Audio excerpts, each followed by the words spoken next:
This episode of The Flash, Season 9, Episode 7, titled Wildest Dreams, felt like a waste of an episode once again. I don't really think doing an interlude episode centered around a completely different character from a completely different show was really a smart move.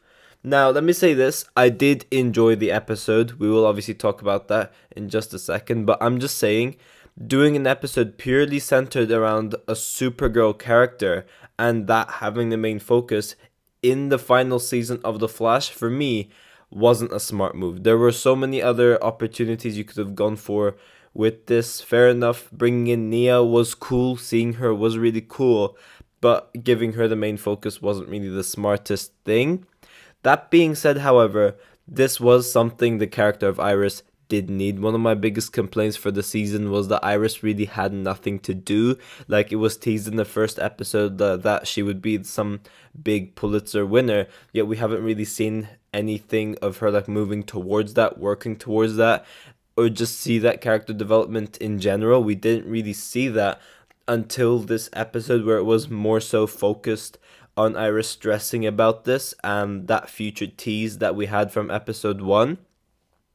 So, in the sense of Iris's character, this episode made a lot of sense, and I did really enjoy that. However, as I said, seeing Nia was cool, having her part of this episode was cool, having this small Supergirl crossover was cool, but giving her the main focus, like building the story around Nia in general, giving her a completely different storyline on a show that completely finished, wasn't a smart move.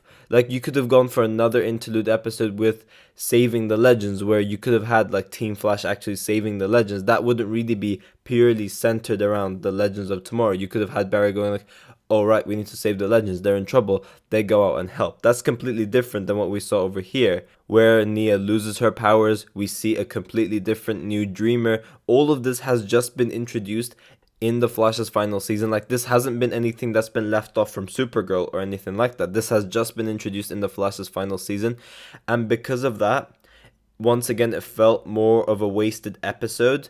But as an episode solo, like just this episode alone, I did really like this episode. But if we counted the whole season with this interlude episode, having this episode wasn't really the best move in my opinion.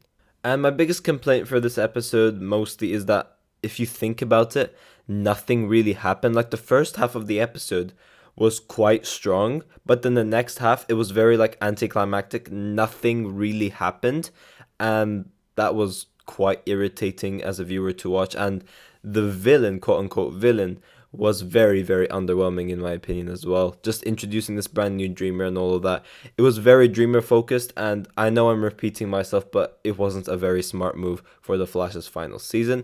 But in general, overall, as an episode, as I said, I did really like this episode. Seeing Nia was good. Having this character development for Iris was something that was necessary, and it did need to happen. But before I go over this review and breakdown itself, I will obviously give a quick spoiler warning, so for those who haven't seen the episode, you have been warned.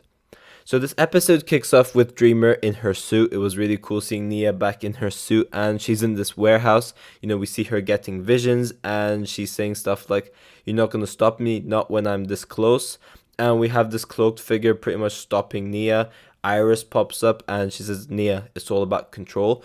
All of this, it built so much intrigue, and I'm like, okay, this is very, very interesting. So I was really liking this. Obviously, we're in a dream over here, in which we have Nia waking up in National City, and she obviously senses that Iris is in danger, or that not Iris is in danger, but she lost her powers because of this vision. She believes that Iris is the only one that could help her because she saw Iris in the vision. We then head over to Central City Citizen Media, in which we have Barry asking about, how the article is going. Iris is like, "It's my best piece yet." Obviously, this was going to be the Pulitzer Winner Award, in which when Allegra ends up showing what she came up with as the title, "Nightmare Under Red Skies," something like that. Then Iris starts to panic because obviously she realizes that this is going to be what wins her this Pulitzer, and obviously that's been troubling her this whole time. Now, you could have had so much more with Iris's development in this episode, such as maybe her stressing about maybe I don't deserve this, maybe I'm just like, I'm getting all this because I'm the wife of the Flash. Having these thoughts in her head would have been somewhat more of a stressful thing for her rather than just it being like a future thing that just stresses her out. I would have rather had something like that scene in the episode where everyone was trash talking Iris, that getting into her head and then her fighting through that, I think would have been the better way to go through in terms of her character development for this episode. But yeah, we then have Keone testing her ice powers with Chillblaine, and then like she spills something over at Chillblaine, and she sees all of Chillblaine's muscles, and she gets quite you know, she goes into the naughty naughty. She tries going to the naughty naughty. It was a really funny scene, especially knowing that this was a dream. So a lot of recurring dreams in this episode, shall we say. But Chillblaine wakes up and Keone starts just exposing Chillblaine. She's like, were you thinking of someone? Were you dreaming? What of? Now, I don't think anyone really particularly cared about this Chillblaine and Keone stuff, so I'm just going to brush through over it. He pretty much says, yo, let's go out, let's do stuff. But Chillblaine's been treating Keone like Frost the entire time, so they don't really have quite a nice time until like the end of near the end of the storyline where Keone just ends up heartbroken and she just leaves. We then have Nia and Iris meeting now. Bear in mind they have met before. They did go out into, I forgot what they called it, but they went out with Ryan, Alex, and Kara. Love those references. But yeah, so Iris and Nia have met before. Nia mentions how she really looks up to Iris as like a reporter. So that was pretty cool as well. And Nia mentions what's been troubling her. Like she's been leveling up, she's been entering the dream realm, trying to expand her dreaming abilities. But then because of this cloaked figure, she lost her powers. Like all of this, it built so much intrigue. I'm like, okay, this seems like we're going to be getting some cool villain. And then towards the end, it did get kind of disappointing. And Nia's obviously like, the only person that can help me is you. And that's obviously because she saw Iris in the dream. And she said stuff like, Nia, it's all about control, those sorts of stuff. But yeah, the cloaked figure then sends them to sleep, in which they end up in another alternate reality. And this is an Iris's dream where she's a police captain and we see her like arresting a criminal.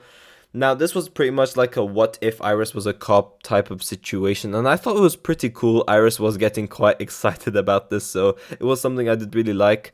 But yeah, Iris was also saying it to herself, like, oh, I've always wanted to be a cop this whole time. What if this is what I should have been doing?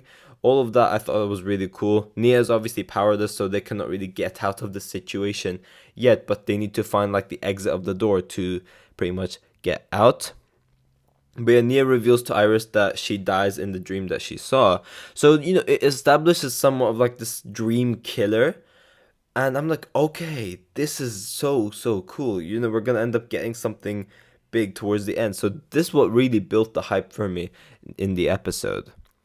But yeah, we then have Team Flash working for Jitters, which I found pretty funny as well. But then in the real world, we have Barry going to CCC Media because, he gives Iris cheesy fries. He came to give Iris cheesy fries only to see Iris and Nia on the floor, and obviously Barry starts panicking because of this. He takes them to the speed lab in which Gideon's like helping monitor their vitals and stuff like that. Barry's obviously stressed out because the kid's in trouble, Iris is in trouble, and there's nothing he can really do in this type of situation. They did mention like let's contact Team Supergirl, Brainy, Kara, John, maybe they can help. I did really like those references as well. But yeah, this is meanwhile Nia and Iris are obviously asleep. They can't really do anything. We continue to have Team Flash in jitters and problems keep rising. Iris, once again, she is kind of enjoying what she's seeing because she did really enjoy the times of just like, staying up till 5 p.m. and then like her work is done. She can do whatever she wants. Like it's less stressful, and also she did really enjoy it. So she does express those thoughts to Nia. But then Nia senses danger and she's like, yo, we need to head out. So we have a new thing called angry sleep being introduced, and it's pretty much when you stay in a dream for too long, you start getting hot, stuff starts getting heated, and this must be because something is stressing Iris, because as I said, this is all Iris's dream so far. But then like it starts going even more wrong, where both of their dreams, Nia and Iris's dreams, start merging together, and we end up in the warehouse. And then Nia obviously mentions that this is turning into a nightmare. This isn't supposed to happen. So this is when we have Iris's vitals increasing, and Nia and Iris are now in some like asylum. They're trying to run away from the blue figure, but then the blue cloak throws them into another reality, which they think they're back to normal. But Nia is obviously like, no, we're still in the dream realm. I can sense it. But the fact that, the cloaked figure didn't kill them, then I'm like, okay, something is up over here. I didn't know what, but I'm like, okay, there's something up over here, definitely. Now, as I said, this is when we get the scene which should have been like the main thing which got into Iris's head, and that's been what's stressing her out, is that she's been getting dissed on by the Central City citizen members, like that she's the Flash's wife, she doesn't deserve this award, all of that. If all of this just got into her head and we had this like thing which she overcomes all of that, I think that would have been much, much better in my opinion. But regardless, as I said, still enjoyed like the Iris stuff overall in this episode. Iris is now like worried about this award. She expresses to Nia that she feels like she didn't really earn this. It's just like what the future said and all of that. In which we did have Nia giving Iris a very good pep talk. Now, in the real world, Barry is stressed. Cecile uses her powers and she senses some presence. And then I'm like, okay, this could be something cool. Maybe we could see like the Flash fight this cloaked figure. This could be how they could get out. I thought this something interesting was going to happen with this cloaked figure and that she would be a villain. But as I said, it was very, very underwhelming and it caused really nothing to happen. It completely wasted this episode where the villain is now like a guardian angel full of love and stuff like that. We had Iris saying something along the lines of, in order to honor the truth, you can't control it or something like that. And then this is when Nia's like, right, this is all about control. And then this is when Nia gives up control to get her powers back. So she enters that blue door that we see, full of like spider cobwebs and stuff like that. And this is when we have Barry trying to get through to Iris saying like, okay, Iris, it's time to come home. Then we loop back to the start of the episode with Nia suited up as the Dreamer. And then the cloaked figure reveals herself and it's revealed that she's the original Dreamer. She gets her powers back and she levels up. It was cool, but very, very underwhelming, like I said. Now, this is when they all wake up. Barry thanks Nia and, they're both on like the right path pretty much. Nia has leveled up. Iris, she's now going towards this Pulitzer. She's ready to win it, in which when they head back home, Iris is munching those cheese fries and she publishes the article that's going to win her that Pulitzer. So that future tease is now going to happen. It's set in stone. Team Flash then have breakfast the next day, and then we have more Keone and Chilblain stuff, which once again I really don't care about, but Chilblain pretty much mentions that he's leaving. Keone gets upset about this. Obviously Chilblain does apologize for the things he's done, and then Keone just freezes the entire breakfast, well, just the entire table in general, and she's like, oh, maybe I am pretty sad. And then we have Team Flash like, trying to comfort her, giving her, all of them just give her a hug.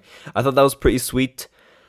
But yeah, as I said, overall it was a good episode. I did really like it. Seeing Nia was really cool, but in my opinion, in the final season of The Flash, this isn't the type of thing